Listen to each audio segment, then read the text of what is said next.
We the Urban, thank you for what you said, but I don't feel like I read Nene. Like, I feel like I was really kid gloves in the video about Nene Leakes. I feel like I really didn't call her out. I just kind of, I said what bothered me, it was kind of like an indirect ass call out, to be honest. I think I was coming for like slut shaming. I was coming for just femphobia in gen, and I think that I kind of just went easy, but I appreciate you recognizing me and seeing me. Visibility is cool, but I think at the same time, I ain't trying to come from Nene. You feel me? Like, that's not what I was trying to do. I was just trying to be like, yo, that situation, that scene, kind of just made me sick, to watch.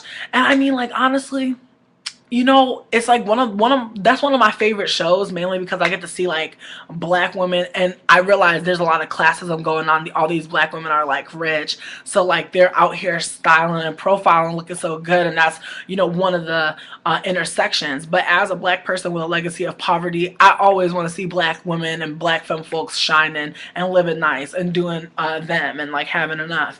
So I feel like in some ways it's kind of like porn, you know what I mean, to see like black ladies that look fabulous but still have problems just like everybody else and still deal with things like everybody else.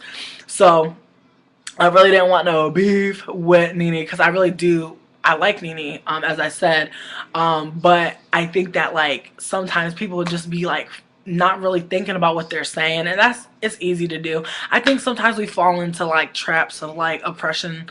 Oppression is illogical. That's what my friend Jody told me, and it's important to remember that. It's like when you sit there, you try to analyze some oppressive shit too hard, it'll hurt yourself. Like, you'll be getting hurt. So just remind yourself, oppression is illogical. When something illogical happens to you and it is oppressive, or rather, if something oppressive happens to you, it's not going to be like, oh, this makes sense. You know what I mean? Oppression is confusing. So that's just like one part of the things. But I also, before I start what I'm going to talk about, I want to check the fuck out of my privilege. I realize I'm a light-skinned bitch trying to talk about the documentary, Dark Girls, but I want to definitely say that while this conversation, I don't want to center around myself. I realize some of the things I'm going to say are going to be centered from my perspective as a black woman, albeit a light-skinned black woman. I want to make sure to preface this with, with that, because I don't want to make this conversation about my feelings. Overall, I want it to be mainly a way for us to have dialogue. I realized that this documentary came out a while ago. I provided a link to it on my blog. If you need the link to it, let me know and I'll send it out to you. But I just wanted to, again, let people know I'm not trying to come from a place where I'm trying to come for or make anyone feel uncomfortable with what I'm like coming out to say. This is basically just me wanting to let it be known I am not a dark girl, so therefore what I'm saying about certain things is all I know about, and I'm not going to go any deeper than what I know about, because I can't. And if someone is a dark-skinned person, a dark-skinned who identifies as a dark-skinned girl, dark-skinned queer person, dark-skinned person of color, if you want to talk, please feel free to speak. But I think that it would be definitely important to understand our privileges in this space. So with that said, I want to move forward and talk about the documentary Dark Girls, because I just thought it was a pile of shit. Like, it just made me so angry. And first, I want to address the light-skinned folks that watched it, because I remember I didn't watch it for a while. I watched the trailer that was like 4 minutes long, and I wanted to watch it, but I remembered that or rather I realized that I have privilege, and therefore if it was me, or rather if it's a light-skinned person taking up mad space to talk about something that just happened, I'm not really helping that dialogue, because I'm not coming from that. I don't know what it's like to be a dark-skinned person, so I can't sit here and have a crazy long conversation at such a meaningful time. When it first came out, mad folks were talking about it, and I feel like most of the folks that I saw that were talking about it were folks who were darker than me, or identified as dark skinned. And I was listening, and I was what they were basically saying was it was bad. They were saying it was bad. They were giving their critiques, but they all alluded to saying that they really appreciated like the people that were in the video. There was like a lot of visibility of like dark skinned women, and they really were like word to that. And I feel like sometimes I will watch things that feature black women, or women of color, just because I want to see them, because I want that visibility, not because what's happening in the video or the documentary or what have you is correct or not problematic. This is the chat. I don't know, people are being quiet right now. What up, Allison Prisco?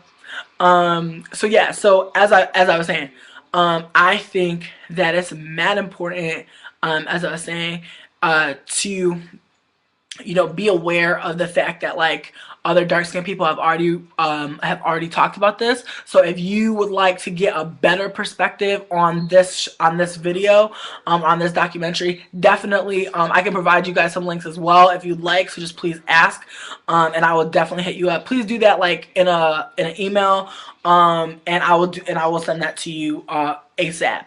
So yeah, also feel free to dip out if you're like, I don't even want to listen to this because I'm gonna go and get a better account of it. That's cool too, because like again, that's a part of your privilege, like if what if Tim Wise like gave out like 10 like a 10-page list, or like even a 1-page list, a full 1-page list of like activists who are talking about the same shit he could put so many people on with his privilege, but he doesn't. So that's one example of, what I mean, of using your privilege for good. If mad people are watching you because you have privilege, try and highlight those who are talking about the same shit as you, that are oppressed in a different way than you, or rather oppressed in a way that you don't experience, and giving them a voice off of something that you already have, again, unearned. So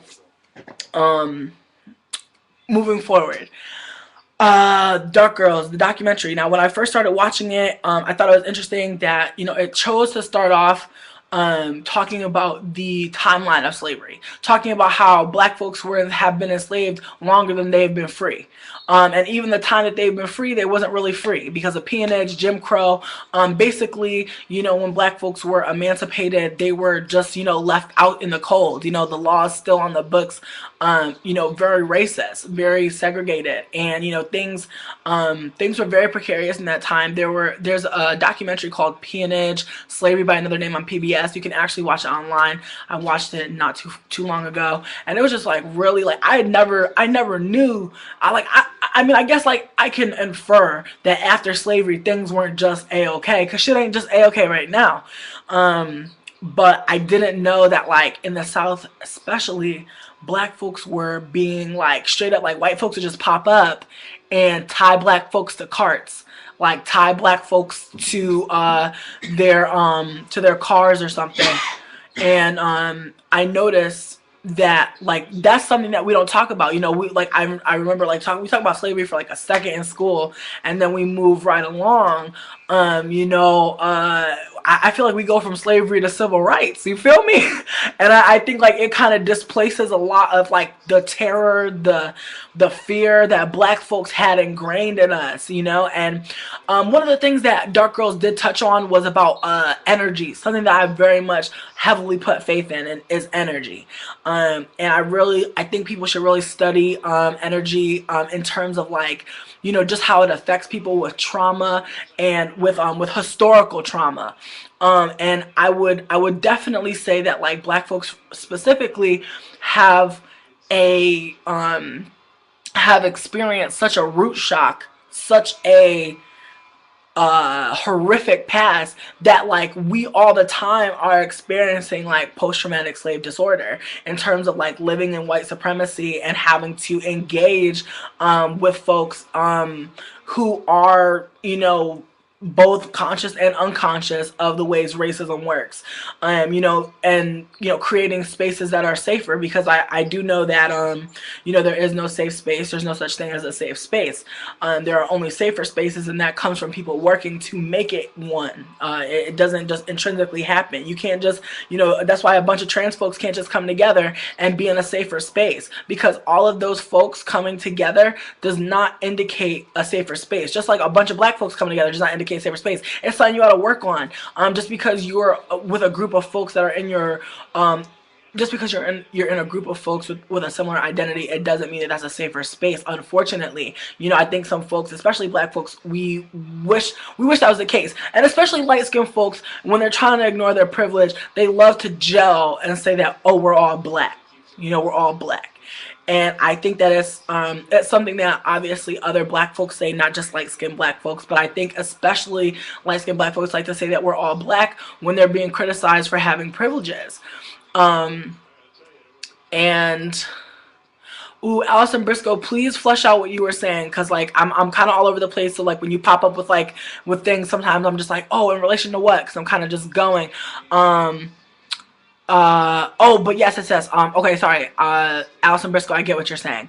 In school, it was literally when it started and when it ended, and then, of course, the African American History Month, exactly. We just don't fully go over slavery in school. It's like you spend 2 weeks on it, maybe a month, exactly. I don't even think we spent, like, a month on slavery, to be real.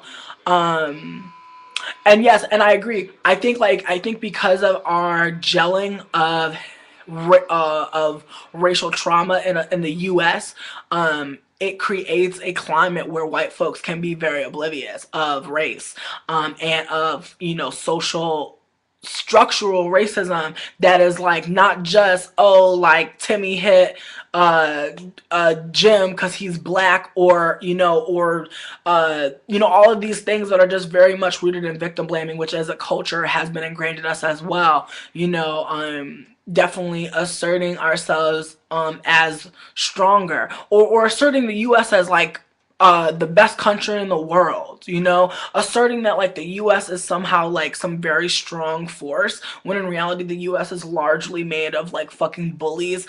It is a land that has been just like fucking stolen. Like white people really have stolen a lot of land, and they like to say that they just found it, or that like they claimed it, they reclaimed it. And I think that when we say white people, we're certainly talking about a largely majorly white system, you know, because when we talk about it, white people are like, oh, it's not all white people. But when you look at these systems, when you look at governments, when you look at large companies, you're typically seeing white folks. But yet we're not allowed to like demonize white folks. We're not allowed to or even speak honestly about white folks and like a legacy of like very like anti anti-humane treatment. Because another thing I've noticed is like in a lot of ways, you know, I've come to learn that fuck, I'm getting off topic. See, that's why I was like, y'all gotta fucking get me, because I'm like all over the fucking place. I'm not really all over the fucking place, honestly. Like, I think I'm just like, I'm kind of going in. But let me kind of step back. What we were talking about was how Dark Girls does talk about energies. How you know, how because black folks, how because slavery was such an evil energy in our country, like produced such a massive wave of like evil and just like sadness and just like turmoil, it resounds in our bodies, like it is something inside of us. And I remember I was talking to Jody about how like, you know, how silencing, how unacknowledgement, how that shit can like manifest in your body. Like, and we talked about how like, you know, feeling aches and pains from being silenced, from having to shift for other folks, like, and that, whether that be physically, emotionally, mentally, there are so many things that happen to us. There's so many physical responses to stress that we may or may not be clocking. I know some folks, they can lose hair, some folks, they grind their teeth. You know, there are so many things to look out for when you're stressing out, so you know like how your body reacts. You know, it's not always voluntary. How you react to like pain and trauma. But I thought it was really interesting that Dark Girls definitely made a note to say that like slavery was such a evil energy that it has just continued. It's like a ripple effect of just evil. And like it's very like, I think when you put it into terms like that, it's something that someone as a person of color, I can certainly understand. So that's one of the things I was able to definitely take from Dark Girls. Unfortunately, it was said by a white man who I didn't think should be there. He was a psychologist, and he was just talking about, you know, how, another thing, the white people in this documentary were talking about, oh, racism. Like they're talking about racism as a structure being like just so ridiculous. And that's the part of racism that bothers me, that white people talk about. How white people can, talk about, all the shit over here, but they won't talk about the shit over here. Like they really won't talk about the everyday real shit, or rather they won't listen to it. They won't listen to POC accounts of racism, but they will definitely tell you race is a structure, which is true. Race is a social structure that is not real. It's not real. It doesn't matter. It's a non-factor. It doesn't indicate shit. But because we live in a system where that's not the case, because we live in a system that has repeatedly ingrained in your mind that blackness, darkness, evil, bad, couching it in language, creating a structure of hate and suspicion and degradation of blackness. When your country is based off that shit, it's like there's so many things happening all around us as people of color, but like when they were zooming in, when they were talking about dark skinned girls, they were focusing on these dark skinned women talking about their individual traumas, which I thought was yeah, I'm dead. T908. I did catch the change in music when the white man came on the screen. I thought it was very strange. I thought there were a lot of weird edits and cuts in the documentary. I thought it was also very strange how like they went from talking about dark skinned black women in America, and then they just went out and started talking about dark skinned black people. Period. Started talking about dark skin. You know what I mean? Just talking about darkness. Just talking about black folks. You know what I mean? Just all over the place. So I thought that was really interesting. And the white men were in relationships with black women, and one of them, this nigga looked like Frogger in the face. Like he was killing me. But not to diss this white man too hard, but he was talking about, they asked him like, was it his idea or his or was he like motivated to get or rather pursue a dark skinned woman more so than the than a light-skinned woman. Like they were basically just juxtaposing like dark-skinned black women with light-skinned women, period. Not so much light-skinned black women. You know what I mean? Like I feel like dark skin only meant black women sometimes. I feel like sometimes it also meant other women of South Asian like descent. You know what I mean? I feel like that's really where that's really what they're talking about. But I will have to say that like when the white man came on the screen, the music just got kind of like peppy as fuck. It just got kind of like very like, I don't know, like it seemed just like kind of like 90s comedy and stuff. And then when the black women were talking, it was just like very like monotone ass tones in the back, kind of like whenever Maya Angelou does like poetry, just like ominous tones, just like sad notes on a piano, like 3 sad notes on a piano, and like a black woman speaking. And don't get me wrong, a lot of what they were saying was tragic as fuck. A lot of what they were saying was fucking disgusting and saddening.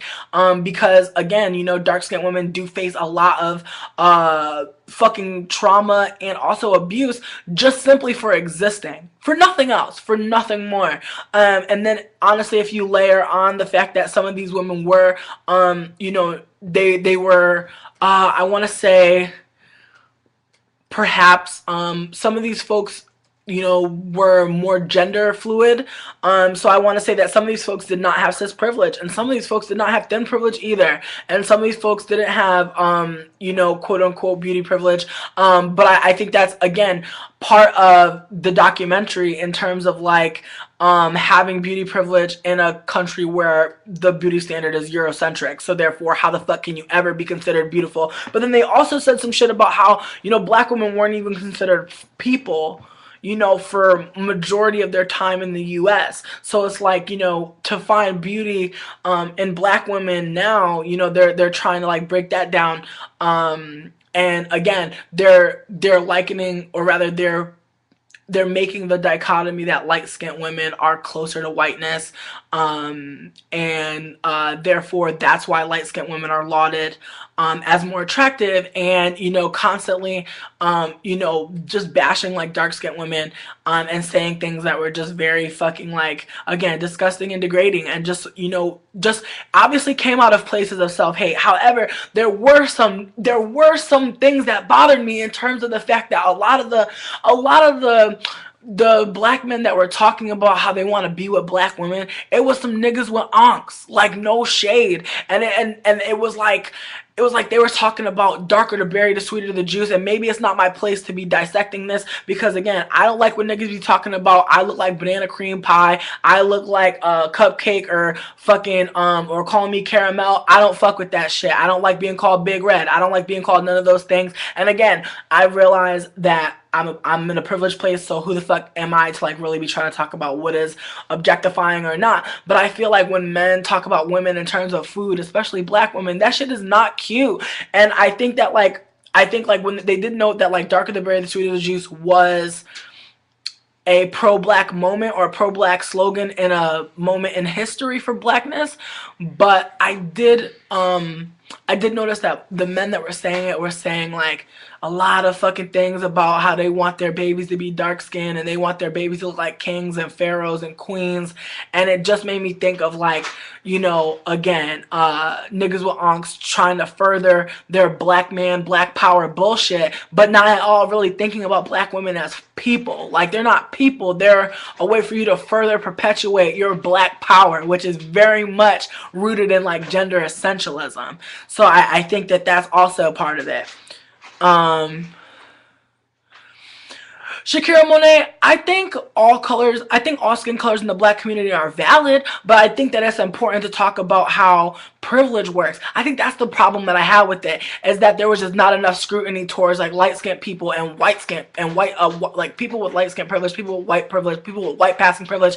That wasn't examined enough. In ways, I feel like there was so much light-skinned privilege in that video of being able to still maintain your privilege without it being called out. Even though the documentary is called Dark Girls, we have majority of the people of color on there was either dark-skinned women or they were like light-skinned ass POC. Like, I just thought that was really interesting that the juxtaposition was dark-skinned women and then mad light-skinned or white dudes. You know what I mean? It was just very weird.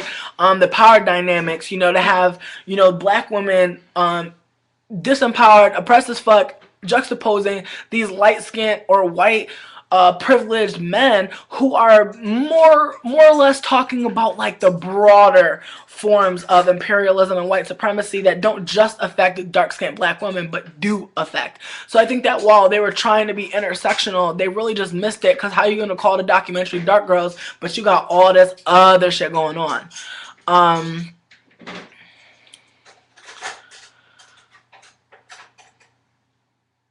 Oh, yo, the first lady. Okay, the first lady you see in the light skinned man with the soul patch, I fuck with them the most. Definitely. Oh, T908. I totally agree with you. The first lady, the light skinned lady with like the I think she had like, I want to say she had like little braids. I don't know, really, but she had on a yellow shirt, and then there was a light skinned dude with a soul patch who I thought was really cute, but I thought was really spot on when he was talking about how when people talk about media as a reflection of society, when people are getting paid in media to cater to an even smaller amount of people's actual excuse me, let me like reform this thought.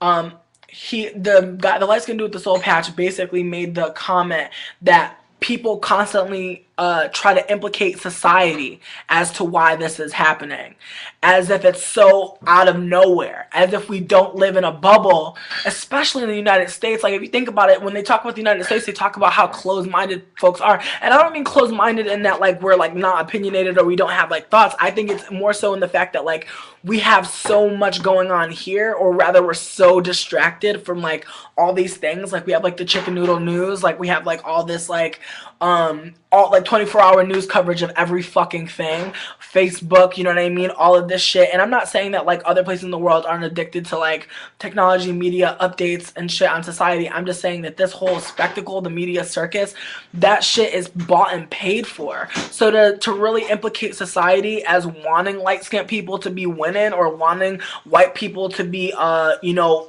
the main motherfucking showcase, you know what I mean? I think that when we're talking about how society functions, is very much so not the case. I think the people on the up and up are the ones telling everybody else what to want and what to need, when in reality what people want and what people need are very different, but I think very similar in ways, but I think that we're just not getting it and we're not going to get it, and that's just what it is. Oh yeah, true. I think that it's also interesting how people juxtapose Canada with the United States and make Canada out to be like this really like wonderful place, when honestly most places in the world had like indigenous brown folks that they treated fucking horribly. Like, you know, and Canada is definitely one of those places, as is Australia. So like we really have to be real about places like, people are like, I love Australians, I love Australian folks, you know what I mean? But Australian folks have been mad fucked up and racist to POC, you know what I mean? Indigenous folks especially. So it's just like wowzers to me how like so many people can escape it, you know, and how Americans get left on the line for being scumbags. But I think it's more so like how things have been set up and how people are able to just like coast and cope along with like this sociopathic fucking society. Sorry. Ooh, sorry. Trying to read. Who owns the media? Who's really in charge? They're to be blamed. Exactly. Exactly.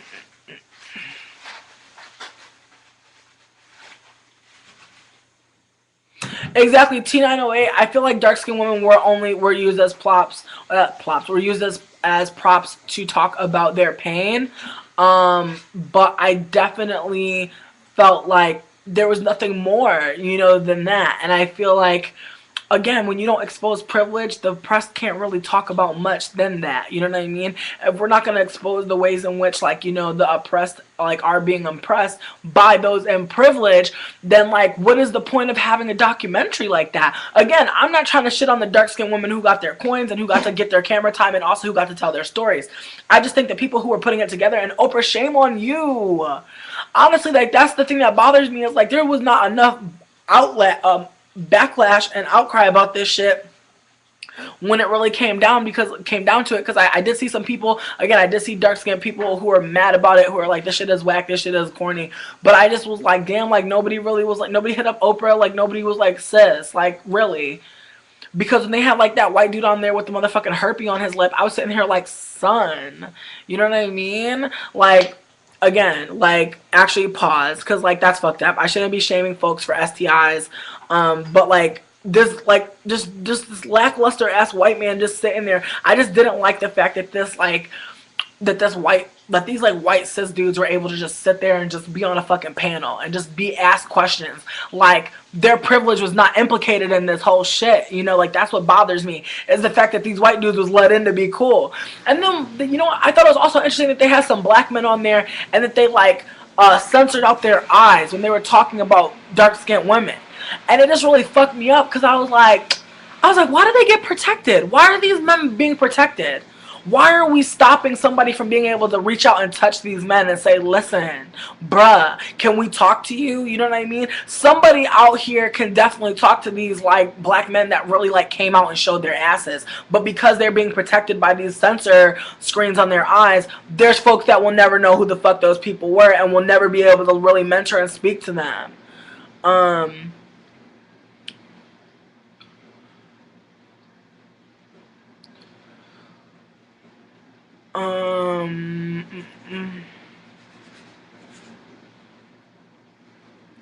Sorry, I'm trying to read, y'all. Yeah, and why are women always compared to food? I wonder that too. But I feel like that has to do with like consumption, consumerism, but also like objectification of women. Women folks are constantly like, sometimes it disgusts me to know that like there are folks out there that see me as like a fucking semen receptacle. Like, I am nothing but like a talking fucking set of tits to some people. They really like only see the parts of me that have been sexualized by the media. So it's just interesting. And sometimes I wonder, sometimes I look at white men and I wonder to myself, what do you think of me? I want to ask. Sometimes it bothers me so much. Sometimes I want to just ask, like, what do you think when you see me? Because I've had white dudes assume all types of things about my life from just conversation. So sometimes I just want to go out of my way to be like, excuse me, white man, what do you think? Where do you think I work? What do you think I do? I have all these questions.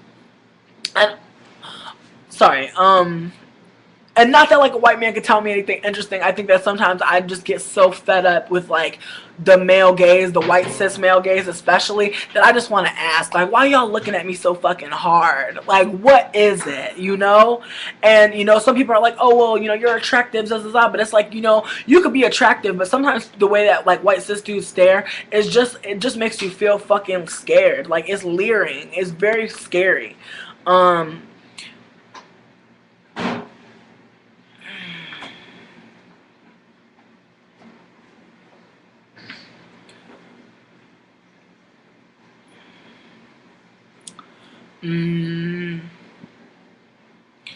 Yeah.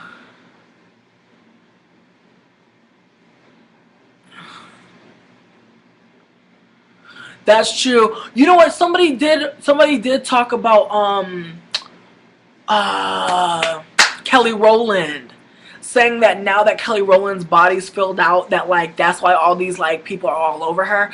And it's like, honestly, like, I think, I'm not gonna lie, and I feel like that's some light skin privilege bullshit. I think for a long time I was on some Beyonce train shit, and I feel like a lot of the Beyonce stans are very colorist. No shade, because like, I mean, I will say this. I will say that there are Beyonce haters that are colorist as well and downright racist. Will downright discredit Beyonce's blackness simply because she's a lighter skinned black woman, which is like fucked up. But again, not to derail with that shit, but just to say that, like, I think that a lot of these Beyonce lovers out here, they will straight up hate on Kelly Rowland and take it to a racist level and take it to a colorist level and make it seem like, Beyonce's popping because she's light skinned. When, I mean, like, no shade, part of, Beyonce's package is the fact that she is a safe ass woman of color. You know what I mean? She's light skinned, damn near white passing, in some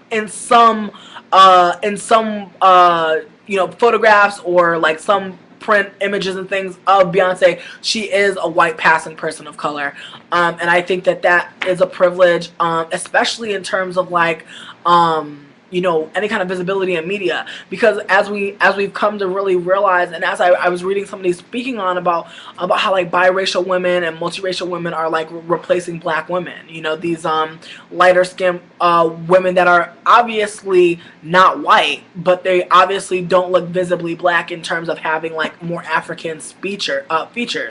I think but I think at the same time, I think it's important, again, to note that, like, one of the men did say, like, dark skin woman has to have a nice body.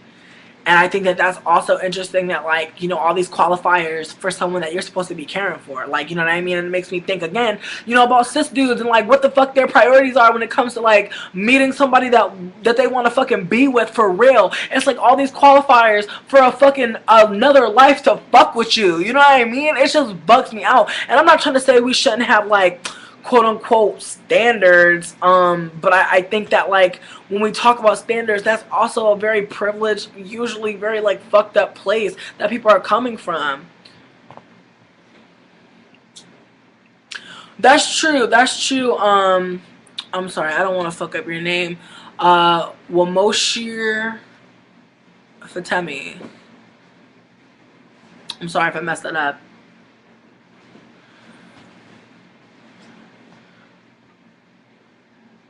And that's true what you're saying. Gabby Sidibe does get a lot. Oh, what up, Wendy?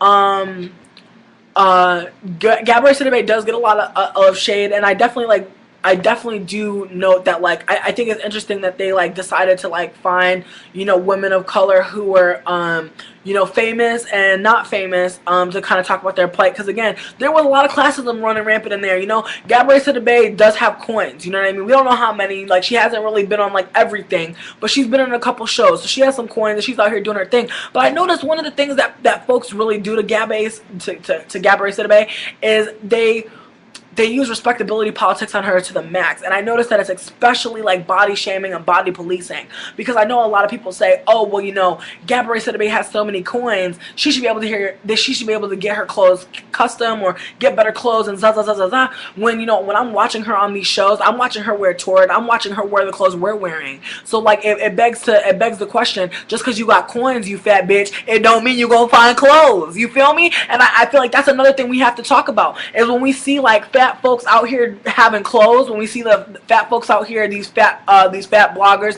and I include myself in this, we have to look at how big they are. We have to look at, like, you know, again, what they're looking like. We have to look at, you know, what color they are, and largely we have to be real that it's like very, like, it's the smaller fat, light skinned, long hair with a weave or what the fuck ever that has conventionally, you know, slightly European, slightly mixed, ambiguous features. That's what it is. You know, that's what the fuck it is. And they usually have some sort of resource in terms of like having money and or having visibility because of their privileges. So that's what I'm saying. You know, like being a fat, dark-skinned black woman, you know, and having all these coins, that doesn't mean anything, because we still live in a racist society where your ass is still a nigga and you still ain't got enough money to get what you need. So, that's true. You know, yeah, I thought that was also interesting that Gabrielle Sidibe really, like, they gave her back, like, they showed the backgrounds from the kids. I truly don't remember ever seeing Nan's background. But for the rest of them, these niggas is rich. You feel me? But when we seen Gabrielle's background, you know, she was working in a chicken place, and they said that she was the manager. But like, even if she was the manager, fuck out of here. You feel me? It's like, damn, y'all can't come up with nothing else. You feel me?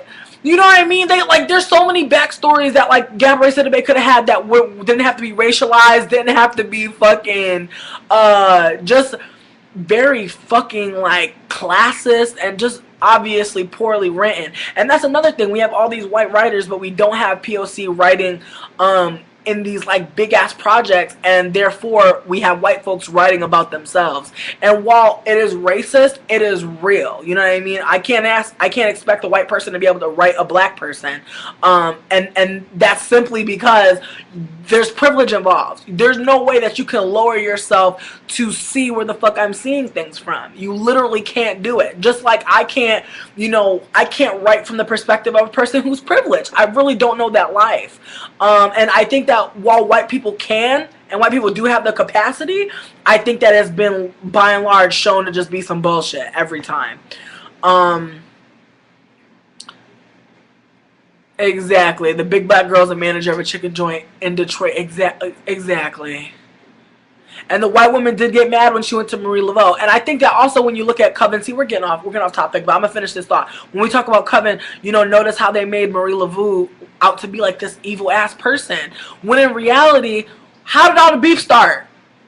How did all the beef start? How did all the beef start? That fat white lady. That fat white Dauphine LaLaurie. That bitch, she was out here doing all types of fuck shit, and then Marie Laveau got that ass, and then now everybody white want to act the fool, act like Marie Laveau coming back for their asses. When no shade, they should have never got Dauphine ass out the box, and they should have never tried to use that bitch to give this bitch the fucking fountain of youth. It's not gonna happen for you, boo. Jessica Lange, it's so honey, you know. But look. All the shit started off because white folks was acting up because of white racism. You feel me? That's another thing. Notice in Coven, all this shit popped off because of white racism, but everybody is getting mad at Queenie. Everybody getting mad at Gabby for leaving their asses. Like, come on now. Why would Gabby stay? That don't make no sense. And they did make voodoo sound evil, and I think that there are aspects of every religion and or practice. I think that, you know, but I think the interesting thing about voodoo is, you know, as much as folks want to say it's evil, the belief, I believe, like, correct me if I'm wrong, actually no, in Yoruba there is no devil. In Yoruba we talk about the spiritual and elemental energies, you know, talking about you know, the light, you know, and stopping the fetishization and the hyper visual, the hyper exactly, voodoo isn't evil, exactly. But I think it's also, it's just not, it's lazy as fuck, because Yoruba does not deal in like how pagan folks have like the devil and shit like that. So I think it's interesting how folks really just don't know that much about it, but put some dark skinned black people in it and shit, they'll believe it's bad. They'll believe it's real bad. And I think that's one of the things that irks me about this show, watching it, because it's just so much white fuckery. And then we get to see black people for a second. And honestly, like, that's, as I said before, that's a visual feast. That's a way for me to get, you know, my life, for me to catch life, you know, for me to catch some essence from these black ladies, like, on screen just doing the damn thing. But again, it's just a mess. Oh, hold on. Oh, Obelisk, the intro is mad fucked up to Coven. But look, I was still trying to go in on oh, I'm sorry. I'm trying to read. Wait, hold on. I'm sorry, I'm reading.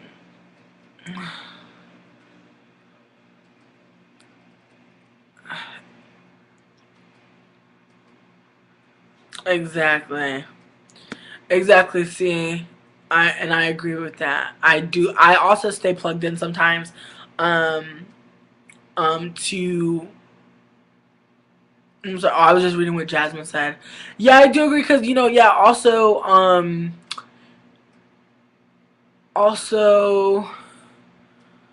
uh, when we were talking about like clothing in terms of like being like a fatter woman, I think it's just like, you know, I'm like, when I look at Gabourey, I feel like we're not exactly the same size. I feel like she's bigger than me on top, but I feel like we have a similar bottom. But I feel like you know, I know when I go to Torrid, like, sometimes, like, I used to wear a 2, and then I was wearing a 3 for a long time, and then I started buying a 4 because I feel like they resized at some point, and I feel like they resized so that their 0 could be like uh their 0 could be the large or whatever. And so or rather, no, I feel like the sizes kind of like got smaller. So I feel like the 0 was actually like a double 0, and the 1 was really a 0, and the 2 was really a 1. But like, maybe that's just me. But I felt like, or maybe I gained weight. But anyways, I noticed that they stopped carrying 5, and sometimes I would think like, damn, what if I needed a 5, bitch? And they used to have a 5, and they stopped. They stopped carrying the largest size, and I feel like they just restructured their fit so that it could fit for more straight size folks. And folks, I don't know. I just feel like the body type for Torrid is like, just to like, you know, it's just a straight size. You know, it's not really catering to people with like big ass rolls. I feel, because I feel like a lot of the clothes that I get from Torrid, I have to order up a size so that I can like actually like wear it comfortably. See, eclectic cookie, they surely did. Okay, thank you, because that's how I was feeling. I was like, damn, like, you know, I was wearing a 2 for a little bit, but when I switched to a 3, I knew I was a 3 for sure. But then I just noticed the 3s was getting like the 3s weren't even comfortable. I love Pixies, I agree. Skinnier fat folks do need another store. But getting back on the Dark Girls, I did want to also say that one of the black dudes said some shit like he said something that was like one of his reasons for not wanting to date dark-skinned women is because a dark-skinned woman is more likely to go through things that white or light-skinned women won't go through. So basically saying like, he understands that like there's a system, or rather he's trying to understand that there's a system where dark-skinned women are like systemically like treated like shit, systemically degraded, systemically left out, ignored, and bullied, and very much victimized. And so he makes the connection that like, you know, dark skinned women are intrinsically angry because of the system, and because of that they may or may not, but probably will pop off or go off on you, or cause you to be like sad because you know they're upset, you know they misplace their anger. That's what this person basically said. And I thought that was interesting because you know, if like, how can you see that like dark skinned women go through a very like a very specific type of shit, and then say, oh, well, you know, dark skinned women, like, they'll just go off on anybody because they might be going through something that other women just simply don't go through. It's just like the epitome of victim blaming, you know, where you see somebody's plight, where you see the systems, but again, you don't make yourself complicit, which is this person's privilege. Black men have the privilege to really step back and say, wow, black women, they're fucking wild, you know. Black men have that privilege.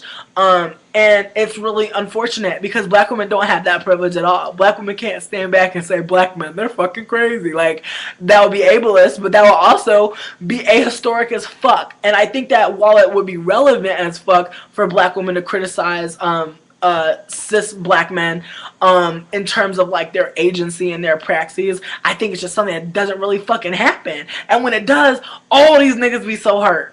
Black men be the hardest niggas, but they be the main ones talking, or the main ones reblogging, or the main ones big upping, or something when it comes to dark skinned women.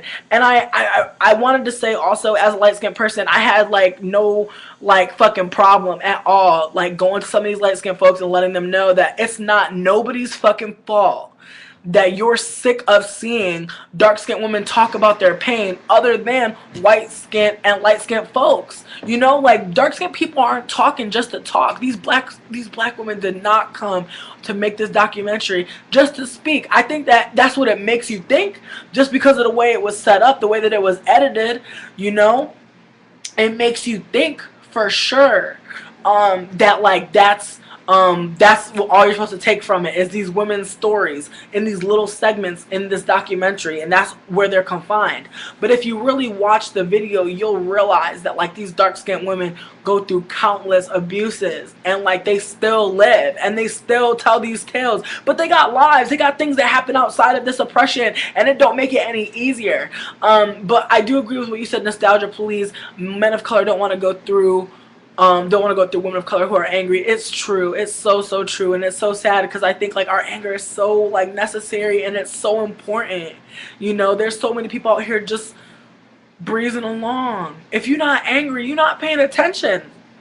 Anger is not bad. You know, that's some hippie white people shit. White people is on some Gossip Girl shit, yo. They want you to act like, you know, happiness, zen, They be stealing that shit, you know what I mean? Talk about some zen and yin and yang and shit. But they be loving to tell y'all, you know, tell people of color especially that, you know, we gotta just love each other, man. We gotta just love. And that's the thing. Black women just stay loving. Black women stay loving. Black women are the most lovingest motherfuckers I ever met in my fucking life. Black women have loved me so fucking much. But I do notice that with all that love that I get from black women, I think that we're held to a standard of action that is so fucking insidious and so evil and totally doesn't let us be real. Totally doesn't let us like actually like have faults or have things that we need or have things that we want to say. It totally pigeonholes us in a way that makes us like so fucking seemingly one-dimensional. Yes, positive or negative, exactly. But it's like, as I was telling my friend Jody, it's some Gossip Girl shit. Especially, you know what? And honestly, I think when I talk about Gossip Girl shit, I think it implicates classism and racism. But I think it also does intersect, but I think that maybe there's another word for it. But I'm gonna call it some Gossip Girl shit because it's like people, like white folks will do all this wild shit, but it's okay, you know what I mean? It's okay at the end of the day, you know what I mean? Because, like, if any of y'all know, I recently finished Gossip Girl, and I didn't know that Dan Humphrey was Gossip Girl. When I found out, I was mad as fuck because it didn't make any fucking sense. But I think that when I make this comparison, what I'm saying is, like, when folks have money, when folks have, quote-unquote, other things to worry about, they think that, like, you know, things are just like, you know, that happened yesterday on Gossip Girl. It doesn't matter anymore. That's so last page. You know what I mean? Like, white folks really just like eat up oppression in terms of like when folks talk about it. They eat up discussions on oppression, but they really don't. Um, ooh, but yeah, but they really don't like really flesh out what the fuck even happened. I'm sorry, I'm like playing with my cards. Like my tarot cards are just calling me. Yes, eclectic cookie. I do agree. I think a lot of times, I am that angry black lady. I can't even tell you how many times I am angry black lady, and it's mad real. And like sometimes I feel it, and it makes me mad. It makes me mad on top of already being validly mad, because I'm just like fuck. Like I can't even express my emotions without that double think that I'm doing something wrong or that I'm quote unquote being too loud. You know, that's also some white people shit. The idea that you could be too loud. White people created that shit. White people created that respectability shit. You got to be quiet and stuff. And I remember like one time, like I was like early in my, it was like earlier last year. One of my white friends said to me that she wanted to go to an opera, but she was no, she said that she wanted to go to a show or something, but she said that white folks be trying to get people to be quiet, and like it's some white people shit. And I was like, that's real. You know what I mean? Like that's some real shit. And like, and it was a white person that said it to me. White person that was like, white people want everybody to be quiet. You know, white people won't value their quietness or whatever in places, but like, fuck that. Sometimes you gotta talk. And I'm like, that's real. That's real. That's true. Like when folks say that people are acting white, I think that that's 100% obviously implicated with respectability. You know, white people are seen as respectable unless they're not doing something immediately that is not respectable. But white folks always retain innocence and understanding, and they are able to go without restriction in terms of like who they are, you know, from past offenses. White folks can be criminals in the past and still be okay, still reclaim their innocence. So I try to, I would love to do a video on Voodoo, but I think that's like not for a little bit. I think like I don't think that I'm practiced enough. I don't think that like I'm at a place where I could really be like making a video. And maybe some people would be like, that's when to make a video, you know, you don't know that much. But I think I would want to know more before I made a video. That's what I'm trying to say. Jello for my melon, I'm dead. Brenda did die in a movie theater on a Scary Movie 1 for just talking. Nostalgia please, I fucks with you so hard. Eclectic cookie, yes, trying to keep that job, yo, trying to keep that job. Yo, yes, Tay Diggs. It's sad when black men use that as their excuse to date white women. Black women are angry, and that's why I date white women. Reckless. No, I feel you. That shit bugs me out, yo. Basically, if you're white, you have the ability to be read as a complicated, multifaceted person. Exactly. I think like the thing is like people are so surprised about certain things, you know. When black folks do them, it makes me sick, you know. But what did I want to say? I wanted to hop back into Dark Girls again to talk about the woman, the dark-skinned woman who said that like she would see like light-skinned girls and would throw nair balls like at them and shit, and take out some of their hair. I mean, like, that's real, you know, that's fucked up. I don't think, like, again, you know, like, I can't explain, I mean, I don't know, like, I think part of my practice in terms of anti-oppression is, like, not intentionally or unintentionally harming or putting violence into another black or brown body. Like, that is part of my praxis. Like, I don't want to be oppressing any white folks. Excuse me. I don't want to be attacking any black folks in terms of, you know, taking out their hair or anything like that. But again, I want to say that there is a level of understanding that I have in terms of like dark-skinned women like being frustrated and like wanting to do something. But I think that, like, obviously taking out the hair of and like physically harming another like person of color is like definitely not something that I'm ever trying to do, despite obvious oppression and shit. Um, hold on. Can we talk about the whole Tumblr thing with the white people saying nigga? Okay.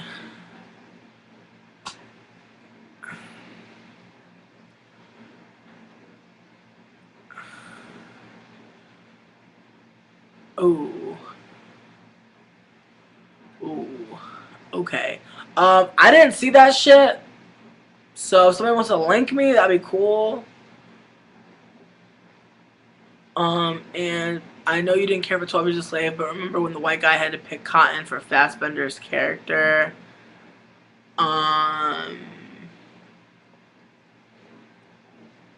I did not remember that moment. Um, I couldn't even bear to see John. Oh, couldn't bear to see. I never watched the Best Man movies. I'm sorry. I'm like missing the chat. The chat is just going on without me. Nobody wants to facilitate for the Dark Girls conversation. Kind of making it a little bit hard because everybody, as I said before, people come into the chat and they just want to talk about other stuff. But as I was saying, I just feel like the dark skinned woman in this video were saying a lot of things that I thought were really interesting. Also, in terms of like going to other places and like having like their dark skin being appreciated and loved and cared for, I thought that was just like, you know, also very interesting. You know, the other side of objectification, in terms of like negative objectification and positive objectification. But I think positive objectification, quote unquote, is I'm not mad at y'all.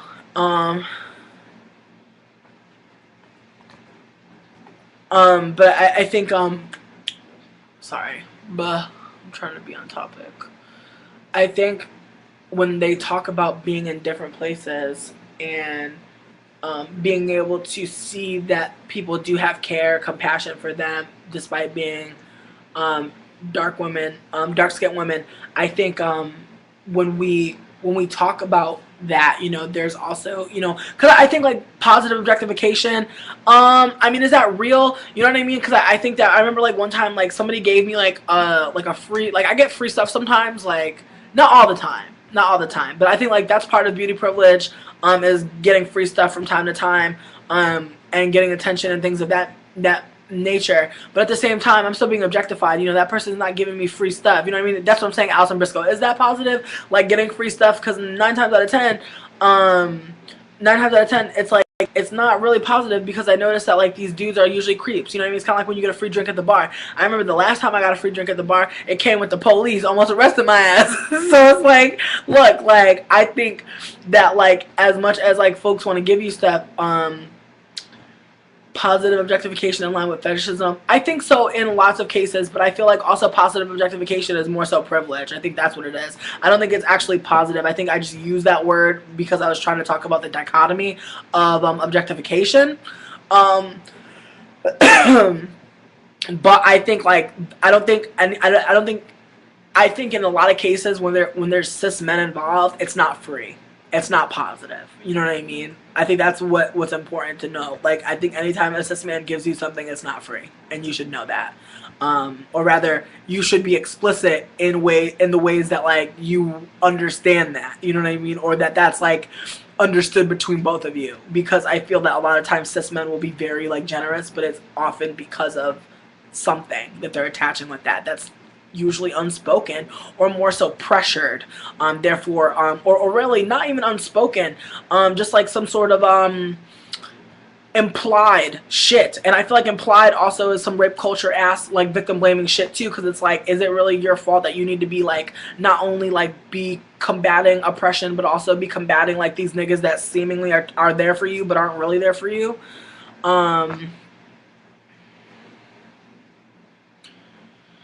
Exactly. But isn't that some capitalist bullshit that you have to give to receive, or that you must give to return, or rather uh you must return something given? You know, like isn't that like some capitalist shit? You don't get something for nothing, you know. And I think that that's also interesting too. But I mean, again, kind of getting off topic. What up, Neon Clouds? Thank you. Yeah, the subtext you owe me. Yeah, yes. Yeah, and no, nostalgia, please. Yeah, okay, my question is, and I don't mean to be, I don't know, like, I just want, if anyone is a dark-skinned woman, like, I would appreciate it if you would, like, perhaps identify yourself, when commenting about dark-skinned women, because I would really appreciate it if, like, people would just, like, obviously check their privilege when talking in this conversation, because that's mad important. And talk about like the things that you know about for sure, because like I am going to be reading some of the things people are saying, and it would be really awesome if the person who's saying that is a dark-skinned woman. um you know, and I will say this, I was friends with like two dark-skinned women who were very they were very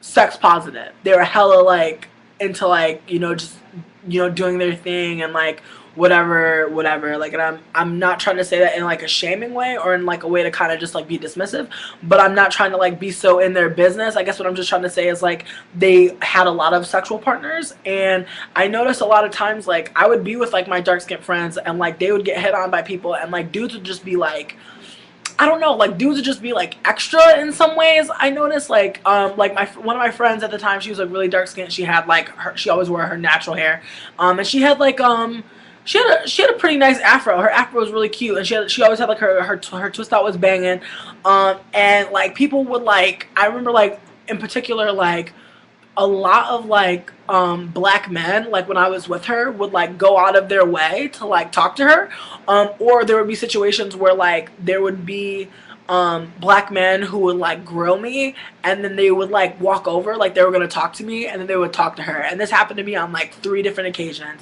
to where like a dude was like making eyes at me, I was nowhere near her, and or rather maybe I thought, maybe I was wrong, but I noticed that like this happened to me a couple times, and I would be like, damn, you know what I mean? But like also I will say this, she made me want to like wear my natural hair. Like I got a lot of inspiration from her, because I was like, damn, like, you know, our natural hair was like very much like the same length, and I think like I just felt like my hair was not long enough to wear out, and I really regret that in retrospect, because like, you know, I look at pictures of when that time was in my life, and my hair looked really nice. And I feel like that's also, I feel like that's some other shit though. I feel like when you like shame yourself about something, then you look back and you're like, oh, that was the shit, you know what I mean? That shit makes me so mad.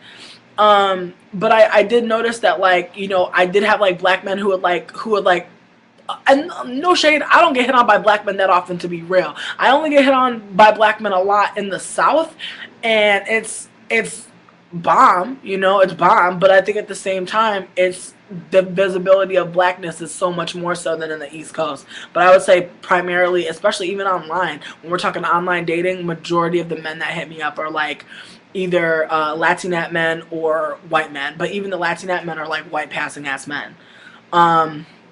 And then it makes me think, like, you know, in terms of being a black woman, in terms of being a big black woman, I think about, like, mammyism and shit like that. Because I think that that's also another part of it. You know, being a bigger woman, period, people think that, like, you're going to take care of them. Being a bigger black woman, especially in the South, I feel like somehow has a connotation, somehow, that, you know, that's been brought through for a while.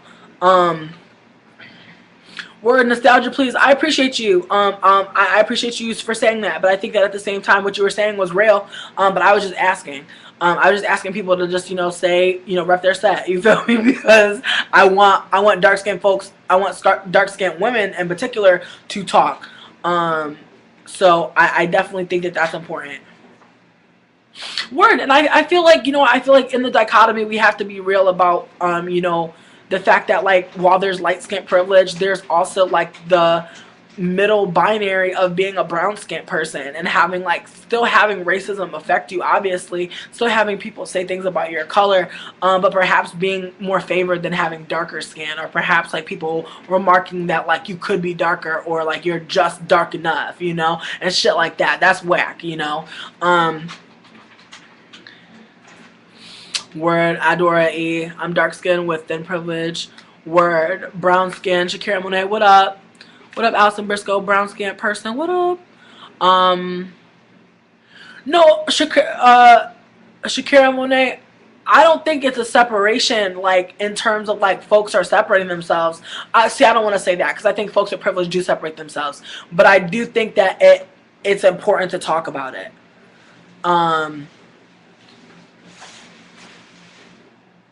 True. When people say they're brown skin, trying to separate themselves, I agree, Groovy Spice. But I think at the same time, like, there isn't just light skin and dark skin. Like, I think that that's true too. And and that's just me being real right now. That's just me trying to say that, like, there's that in between where people do. And like, I think it was just confirmed.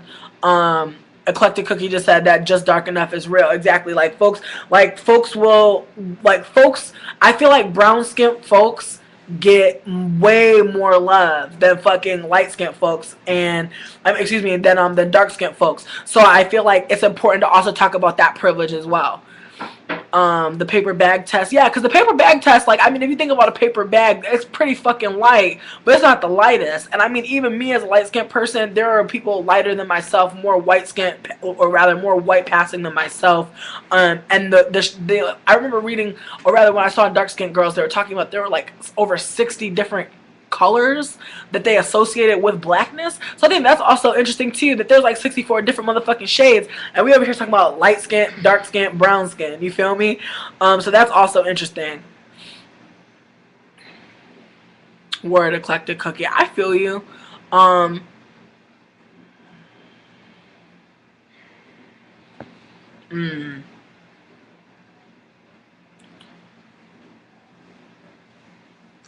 Alison Briscoe, I do agree. You never want to undermine someone else's struggle by claiming something you're not. I do agree. And I think it's important, it's important to say what you are, or rather identify that. Do you think light-skinned girls realize that they are privileged? I think by and large, light-skinned girls don't feel privileged. I think it's mainly because we do live in a racist society, and I feel like they're still stuck on, but I'm black too. Or rather, they're on some shit where, like, they feel like because they have to fight so hard to claim their blackness, if they are trying to claim it, that folks really don't fucking, that they're not a part of the problem. And I feel like light-skinned people really spend so much time crying about how people don't think they're black and whining about how people don't take their blackness into account. But I think that they also spend a lot of time distancing themselves from blackness by either claiming to be mixed, or claiming their mixedness as a prize or a trophy, or just talking about their mixedness in like so many ways. I remember like being around mixed people like used to be like a really big thing for me, because I would be like, oh, I'm mixed too, and it was just like we would talk about our mixedness and za. But I remember that there was a lot of racism in that group of folks talking about their mixedness, because I feel like there was always this idea of what a mixed girl looked like, that was very very whitewashed and very Eurocentric, with quote unquote good hair. And I think that it was just, I don't know, I think in a lot of ways light-skinned girls don't get it, and or rather light-skinned women don't get it, and I think that again I feel like light-skinned people's main confusion, struggle, especially I'm speaking for like light-skinned people who are like mixed perhaps with like white, and would have one white parent or one white passing parent like I have. You get caught up in like trying to be the multicultural nigga, you know what I mean? And don't be mixed with more than just black and white, because then those folks be feeling like they're every motherfucking thing. You feel me? They feel like they can understand every system of oppression. But the thing is, You know, if you go out in the world as a light-skinned, ambiguously racial person, your privilege is off the fucking charts. People are so delighted to meet your ass and figure out why you so light-skinned and your hair so damn kinky and curly and smooth and looks like that, and why, and za.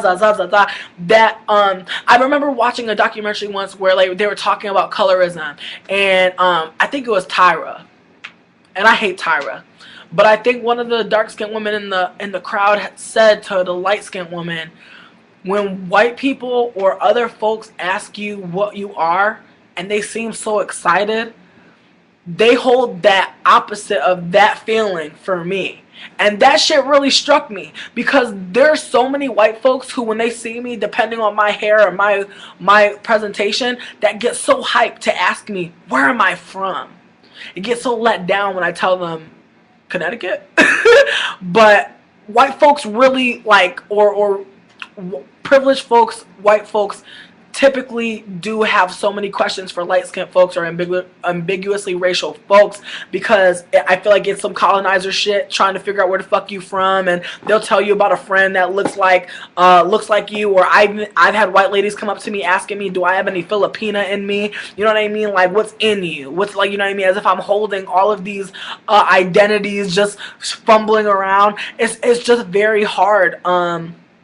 It's very hard to talk about this in terms of, like, you know, how dark-skinned people feel, because again, these white people be so eager to talk to me. Sometimes it makes me fucking sick. And it's true, they are hoping that it's anything but black. I notice when I tell people I'm black, when I say no, I'm black, I notice that their smile is gone. Or they'll just say, oh, or they'll just move on. So it's just like, damn, they had all this motherfucking excitement, all this motherfucking hype to talk to me, but now it's gone because they found out that I'm just black. So I can't imagine what it's like to see somebody who's not just black, they're blacker than a motherfucker, to actually make eyes and to make contact with black folks. You know what I mean? So it's like, again, I don't know what the fuck that is, but I do have so many white folks hit me up and ask me, and when I heard that dark-skinned person say that excitement that white folks have when they want to talk to a light-skinned person, when they want to ask you where you're from, that I get the opposite of that shit, and that's real. So, and again, that's not a compliment. It's not a compliment for us either. And I feel like, again, that's why light-skinned women don't get it, is because they're so caught up in that moment where someone dares ask them if they're black, or someone dare ask them if they're Latinx. Because I know I get that a lot. Or people ask me if I'm Asian. People will be like, are you Asian? They're like, are you part Asian? Or they'll be like, are you a Latinx person? You know, or they'll say am I Hispanic? But I feel like, you know, if we're being inclusive here, they'll be asking, like, they won't always say Hispanic. They'll say different. They'll say all different. They'll name all different types of countries, but they're really asking me if I'm a Latinx person. But you know what the thing is? It's not a compliment, but we're supposed to take anything but black as a compliment. We're supposed to be excited that we don't look black on sight. And that's what it is, and that's what privilege is. The fact that, like, people get so hyped to see someone that's not black. You know what I mean? They're like, wow, you're not black. You know, and again, I could sit here and have conversations about, like, all the racist shit that I've encountered, but that's not the space that I was trying to create. I was really trying to talk about, you know, my experience watching this documentary. But I feel like it's been said, you know, it missed the mark a lot. It just didn't talk about privilege at all. Like, I'm from New York and moved to St. Louis, where they have a different dialect and whatnot from people who aren't from New York. So when they tell me you sound black or act black, it annoys the fuck out of me. No, I agree. And that's the thing. I feel like, you know what, I want to say this. I love the way black folks from New York be talking. That shit be killing me, yo. Y'all is mad funny. But I think at the same time, I think, you know, obviously not all black folks talk alike. Not all black folks in New York talk alike. Not all black folks in New York have the same use of African American vernacular English. So obviously that's racist as fuck and wild as fuck. But I think that it's wildin', when people categorize language as black intrinsically. When we all know that blackness typically is bad, or rather as seen as a negative. So when they say something like that, you typically are like, okay, well, they're not saying it in a way with their context is negative. Let me see how much time. Oh, wow, an hour and 11 minutes. God damn it. Well, you know what? Sometimes it be long. somebody told you you look Dominican and you're like, nah, just Haitian. That's funny. Yeah, no, I've definitely had people ask me if I was Hawaiian. I've definitely had people ask me if I was fucking Polynesian. Somebody asked me if I was Cambodian. I've just had so many folks ask me so many different questions. I thought it was really interesting. But I used to think it was interesting. Now I just know it's fucking racist. But like I used to think it was interesting. I remember a white person actually pointed it out as racist to me once. I remember somebody white came up to me, a coworker of mine, and was like, you know, it's fucked up that people ask you where you're from. And I was like, really? And he was like, yeah. He's like, you work at a hostel in Boston. He was like, you work at a place where like there's constantly people internationally coming in. So I mean, granted, like these people are not from America, but America's not just white folks. And I'm like, that's real, you know? But like, again, I wasn't clocking it. I was just like, you know, at the time I was so like caught up in being I was so caught up in my privilege that I was really not really clocking it. And I was just so like, oh, like, they think I'm from here. And it's like, it seems so interesting. But at the end of the day, it's like, they think I'm from here because my land, or they think I'm not from here because this land has been colonized by white folks. You feel me? That's what it is. No, exactly, Miss Vendetta. Exactly. America was never just white folks. But that's what I'm saying. Like, the reason why they can't believe that I'm from America is because they know the colonizer done hit this shit up. You know what I mean? They're like, there's black folks here. But I mean, at the same time, the colonizers came and brought slaves. So I mean, when people ask me, a black person, like where I'm from, I'm like here. But I wish I had roots to like where in Africa my people was from. I wish I had roots to like even my family in Jamaica. You know what I mean? Even my family past my like father's family who are immigrants. I don't have any lineage past that, you know, and it sucks. But that's part of the diaspora. White people can have different accents and whatever, but POC can't, right? You ain't lying. See, that's the thing too. I feel like, you know what? I feel like in some ways, like, you know, I really enjoy wearing like natural hair weaves, but I feel like whenever I don't wear natural hair weaves,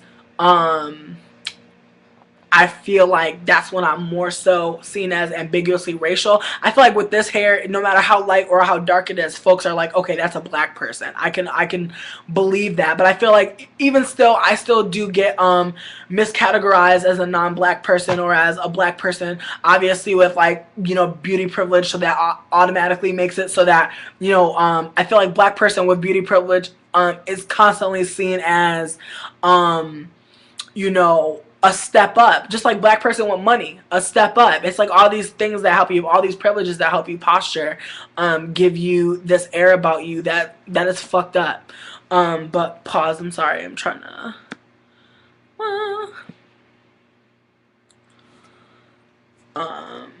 oh yeah, or had money to pay for that test. Yeah, right, I wish I had money to pay for that test so I could see where my roots is from.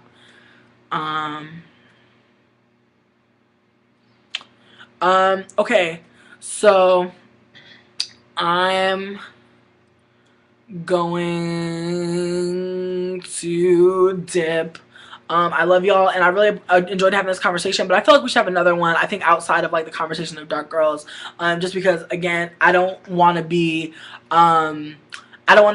talking over folks about shit I don't know about, but also I want to definitely have a conversation in terms of like colorism and privilege and what like light-skinned folks can do, you know, and use their privilege in positive ways. Because like that's what privileged folks need to do, is have conversations with other privileged folks about how we can fucking you know, use our privilege for positive things. So thank you so much, you know, for watching. I appreciate y'all so much, you know, for taking part in this. Again, if you did want to watch a review of dark skinned girls by a person who is a dark skinned person who definitely has more of a perspective on this than I do, I will definitely provide links when I post this video. They'll be in the description bar below. All right, take care, y'all.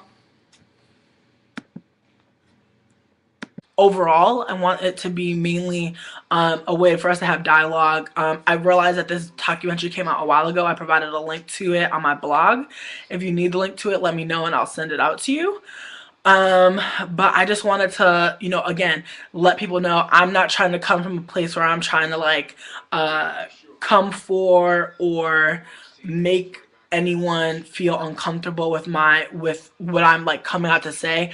This is basically just me like wanting to like let it be known I am not a dark girl, so therefore like what I'm saying about certain things is all I know about, and I'm not going to go any deeper than what I know about because I can't. And if someone is a dark-skinned person, a dark-skinned who identifies as a dark-skinned girl, dark-skinned queer person, dark-skinned person of color, if you want to talk, please feel free to speak. But I think that it would be definitely important to understand our privileges in this space. So with that said, I want to move forward and talk about the documentary Dark Girls, because I just thought it was a pile of shit. Like, it just made me so angry. And first, I want to address the light-skinned folks that like watched it, like, because I remember I didn't watch it for a while. Like, I watched the trailer that was like 4 minutes long, and I wanted to watch it, but I remembered that or rather I realized that I have privilege, and therefore if it was me, or rather if it's a light-skinned person taking up mad space to talk about something that just happened, you know, I'm not really helping that dialogue, you know, because I'm not coming from that. I don't know what it's like to be a dark-skinned person, so I can't sit here and like have a crazy long conversation at such a meaningful time. You know, when it first came out, mad folks were talking about it, and I feel like most of the folks that I saw that were talking about it were folks who were darker than me, or identified as dark skinned, and I was listening, and I was what they were basically saying was it was bad. They were saying it was bad. They were giving their critiques, but they all alluded to saying that they really appreciated like the people that were in the video. There was like a lot of visibility of like dark skinned women, and they really were like word to that. And I feel like sometimes I will watch things you know, that feature, you know, black women or women of color, just because I want to see them, you know, because I want that visibility, not because what's happening in the video or the documentary or what have you is correct or not problematic. This is the chat. I don't know, people are being quiet right now. What up, Allison Briscoe? So yeah, so as I think like it kind of displaces a lot of like the terror, the fear that black folks had ingrained in us, you know. And one of the things that Dark Girls did touch on was about energy, something that I very much heavily put faith in, and is energy. And I think people should really study energy in terms of like, you know, just how it affects people with trauma and with historical trauma. And I would definitely say that like black folks specifically have a have experienced such a root shock, such a horrific past, that like we all the time are experiencing like post-traumatic slave disorder in terms of like living in white supremacy and having to engage with folks who are, you know, both conscious and unconscious of the ways racism works, you know, and, you know, creating spaces that are safer, because I do know that, you know, there is no safe space. There's no such thing as a safe space.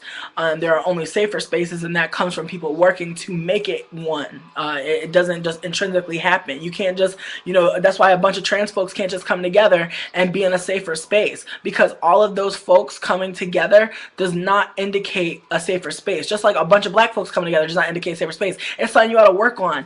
Just because you're with a group of folks that are in your just because you're in a group of folks with a similar identity, it doesn't mean that that's a safer space. Unfortunately, you know, I think some folks, especially black folks, we wish that was the case. And especially light-skinned folks, when they're trying to ignore their privilege, they love to gel and say that, oh, we're all black.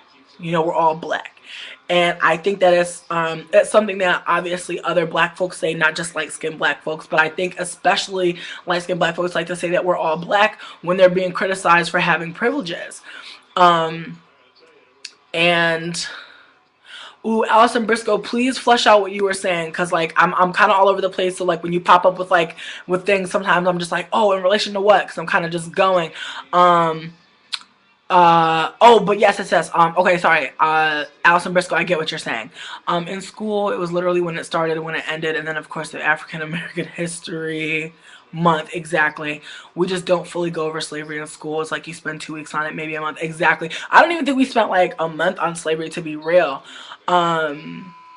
And yes, and I agree. I think because of our gelling of racial in in the U.S., it creates a climate where white folks can be very oblivious of race, and of, you know, social structural racism that is like not just, oh, like Timmy hit uh Jim because he's black, or you know, or you know, all of these things that are just very much rooted in victim blaming, which as a culture has been ingrained in us as well, you know. Definitely asserting ourselves as stronger, or asserting the US as like the best country in the world, you know, asserting that like the US is somehow like some very strong force, when in reality the US is largely made of like fucking bullies. It is a land that has been just like fucking stolen. Like white people really have stolen a lot of land, and they like to say that they just found it, or that like they happened, they claimed it, they reclaimed it. And I think that when we say white people, we're certainly talking about a largely majorly white system, you know, because when we talk about it, white people are like, oh, it's not all white people. But when you look at these systems, when you look at governments, when you look at large companies, you're typically seeing white folks. But yet we're not allowed to like demonize white folks. We're not allowed to or even speak honestly about white folks and like a legacy of like very like anti anti-humane treatment. Because you know what, you know, another thing I've noticed is like in a lot of ways, you know, I've come to learn that fuck, I'm getting off topic. See, that's why I was like, y'all gotta fucking get me, because I'm like all over the fucking place. I'm not really all over the fucking place, honestly. Like, I think I'm just like, I'm kind of going in. But let me kind of step back. What we were talking about was how Dark Girls does talk about energies.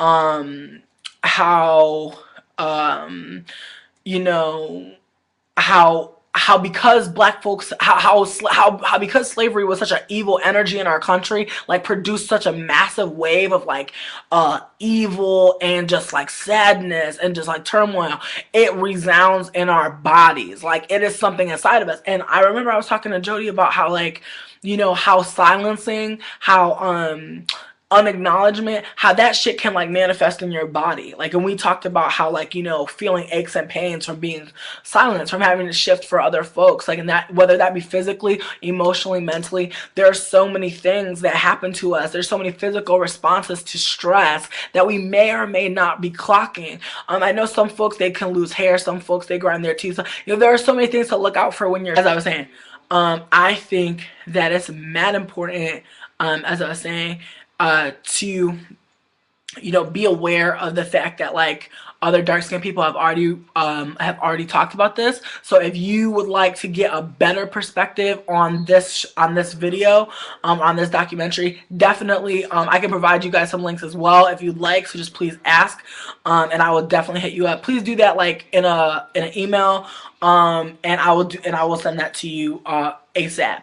So yeah, also feel free to dip out if you're like, you know, I don't even want to listen to this because I'm gonna go and get a better account of it. That's cool too, because like again, that's a part of your privilege, you know. Like if like, you know, what if Tim Wise like gave out like 10 like a 10-page list, or like even a 1-page list, a full 1-page list of like activists who are talking about the same shit he was. He could put so many people on with his privilege, but he doesn't. So that's one example of, you know what I mean, of using your privilege for good. If mad people are watching you because you have privilege, try and highlight those who are talking about the same shit as you, that are oppressed in a different way than you, or rather oppressed in a way that you don't experience, and giving them a voice off of something that you already have, again, unearned.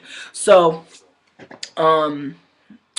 moving forward, Dark Girls, the documentary. Now, when I first started watching it, I thought it was interesting that, you know, it chose to start off talking about the timeline of slavery, talking about how black folks have been enslaved longer than they've been free. And even the time that they've been free, they wasn't really free because of peonage, Jim Crow. Basically, you know, when black folks were emancipated, they were just, you know, left out in the cold. You know, the laws still on the books, you know, very racist, very segregated, and you know, things were very precarious in that time. There's a documentary called Peonage, Slavery by Another Name on PBS PBS. You can actually watch it online. I watched it not too long ago, and it was just like really like I never knew. I mean, I guess like I can infer that after slavery things weren't just a-okay, because shit ain't just a-okay right now. But I didn't know that like in the South especially, black folks were being like straight up like white folks would just pop up and tie black folks to carts, like tie black folks to their cars or something. And I noticed that like that's something that we don't talk about. You know, I remember like we talk about slavery for like a second in school, and then we move right along. I feel like we go from slavery to civil rights. You feel me? And We the Urban, thank you for what you said, but I don't feel like I read Nene. Like I feel like I was really kid gloves in the video about Nene Leakes. I feel like I really didn't call her out. I just kind of, I said what bothered me, it was kind of like an indirect ass call out, to be honest. I think I was coming for like slut shaming. I was coming for just femphobia in gen, and I think that I kind of just went easy, but I appreciate you recognizing me and seeing me. Visibility is cool, but I think at the same time, I ain't trying to come from Nene. You feel me? Like that's not what I was trying to do. I was just trying to be like, yo, that situation, that scene, kind of just made me sick, to watch. And I mean, like honestly, it's like that's one of my favorite shows, mainly because I get to see like black women, and I realize there's a lot of classism going on. All these black women are like rich, so like they're out here styling and profiling, looking so good, and that's one of the intersections. But as a black person with a legacy of poverty, I always want to see black women and black femme folks shining and living nice and doing them and like having enough. So I feel like in some ways it's kind of like porn, you know what I mean, to see like black ladies that look fabulous but still have problems just like everybody else and still deal with things like everybody else. So I really didn't want no beef with Nene, because I like Nene, as I said, but I think that like sometimes people would just be like not really thinking about what they're saying, and it's easy to do. I think sometimes we fall into like traps of like oppression. Oppression is illogical. That's what my friend Jody told me, and it's important to remember that. It's like when you sit there, you try to analyze some oppressive shit too hard, it'll hurt yourself. Like you'll be getting hurt. So just remind yourself, oppression is illogical. When something illogical happens to you and it is oppressive, or rather, if something oppressive happens to you, it's not going to be like, oh, this makes sense. You know what I mean? Oppression is confusing. So that's just like one part of the things. But I also before I start what I'm going to talk about, I want to check the fuck out of my privilege. I realize I'm a light-skinned bitch trying to talk about the documentary Dark Girls, but I want to definitely say that while this conversation, I don't want to center around myself. I realize some of the things I'm going to say are going to be centered from my perspective as a black woman, albeit a light-skinned black woman. I want to make sure to like preface this with with that, because I don't want to make this conversation about my feelings.